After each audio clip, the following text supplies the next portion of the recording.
first sign of a bank failing, you'll find that the bonds will start collapsing in value because bondholders are trying to get out.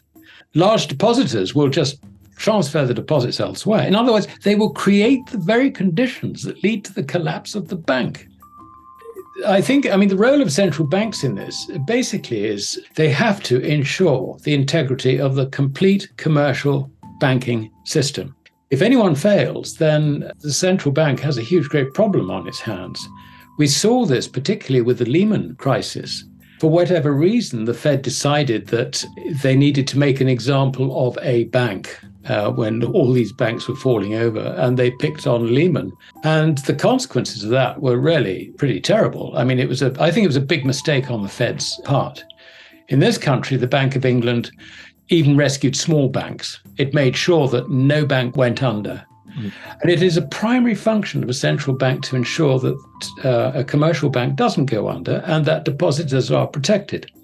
Now, I know that depositors are, in theory, guaranteed by various deposit protection schemes. I don't know what it is in Canada, but in this country, we're looking at about, I think, £85,000. Any deposit values above that are not protected. But there again, you see, there are complications because if you've got more than one deposit, they total more than that. The banks are related in some way, like one might be a subsidiary of another, or they may operate under some sort of common license. Then, that's treated as one deposit. You're not going to get two lots of coverage. So there are various wrinkles that you've got to be really aware of. I think the biggest risk, because I really do think that the central banks learned the lesson of Lehman. You do not let a bank go under. It's as simple as that. And there's no reason for them to do so. But I think the wild card in this is the legislation that was passed at the behest of the G20 in all the G20 states, whereby, in the words of Gordon Brown, who was our prime minister at the time, the taxpayer shouldn't be on the hook for all the misdeeds of bankers. I'd say that's an emotional comment from a politician. But the result is bail-in legislation. And all I can say is that if any central bank decides to try and bail in a commercial bank, then they're going to just create an enormous crisis. I like to think that commercial banks, through the Bank of International Settlements, have probably agreed between them that in the event of a banking crisis, the bail-in procedures will not be pursued. But I have no guarantee that that's the case. I have no guarantee that one of the G20 might not have been listening properly. Define what a bail-in is for people that might not be familiar with that word. Yes, sure. Well, a bailout is simple. Let's start with that. And a bailout basically is central bank basically takes on board all the losses of a failing bank, whether it puts it into a bad bank or, sort of restructures it somehow. But the point is that all deposits are guaranteed. In the case of a bail-in, the idea is that the burden of the rescue should not fall on the central bank as much as possible. It should fall on the shareholders, it should fall on the bondholders, and it should also fall on the large deposit holders, the ones with, in our case, over £85,000. Mm-hmm. I'll just give you an example where that is actually very, very bad. I would guess that in Canada, you've got the same sort of thing. You have solicitors' accounts. These are accounts where client money is segregated into a common account. Say you're buying a property or something like that, and you would put deposits or the funds, if you like, from the sale of a house would go into the solicitor's account to begin with before it is sent to you. Now, if a bank goes bust, that account's going to have many millions in it, and that doesn't get rescued. Mm-hmm. So you could find that you're caught in the middle of this really nasty situation. There is every reason why this bailout procedure should actually go ahead. Otherwise it's just too messy. But bail-ins, the first sign of a bank failing, you'll find that the bonds will start collapsing in value because bondholders are trying to get out. Large depositors will just transfer the deposits elsewhere. In other words, they will create the very conditions that lead to the collapse of the bank. So bail-ins are actually counterproductive. And the other thing is that shareholders just end up being diluted down to zero. So you will see share prices falling in the stock market. You would see bond values collapsing, and you would see a run on the bank.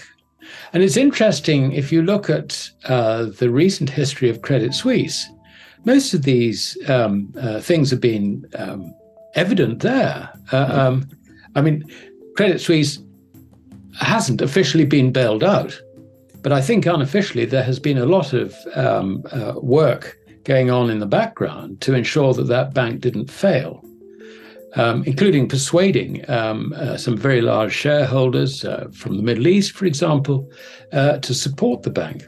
And I think if the bank can be supported, it is a wonderful opportunity, perhaps, for some of these, let's say Middle Eastern potentates, who want actually to own their own bank in Switzerland. I mean, I would have thought there's some attractions for that. So I think that rescue is probably going to be successful.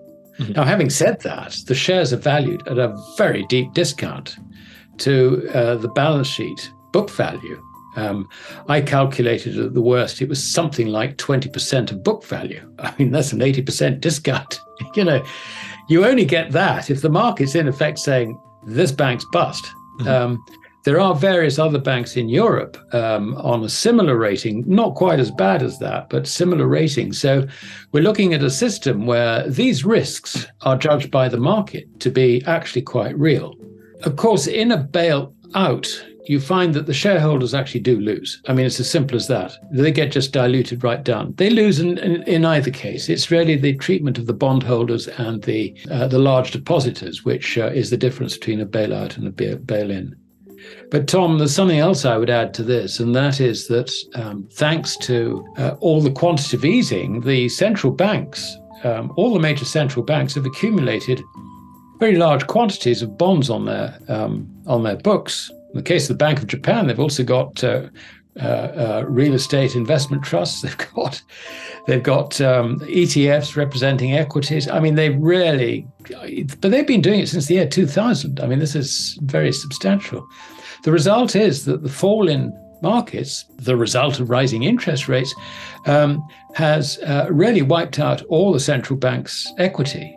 I look at the Fed, I look at the Bank of England, I look at the ECB, I look at the Bank of Japan. Now, normally this is not too much of a problem because a central bank can quite easily recapitalize itself with its government shareholder. But there is a problem in Europe, in the Eurozone, and that is that the ECB is not held by any government. It's not owned by government. It's owned by a consortium of national central banks in the Eurozone. And the problem there is that you do usually require legislation to recapitalize a national central bank.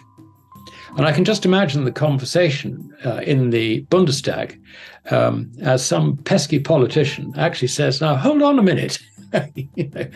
What are you doing about these target 2 imbalances? And you can immediately see how the whole of this recapitalization process could end up being extremely difficult. So I think the danger, to my mind, is probably, and there's no guarantee I'm right in this, but probably more with the central banking network than it is with the commercial banking network. I'm assuming that the central banks will do everything they can to bail out any failing commercial banks.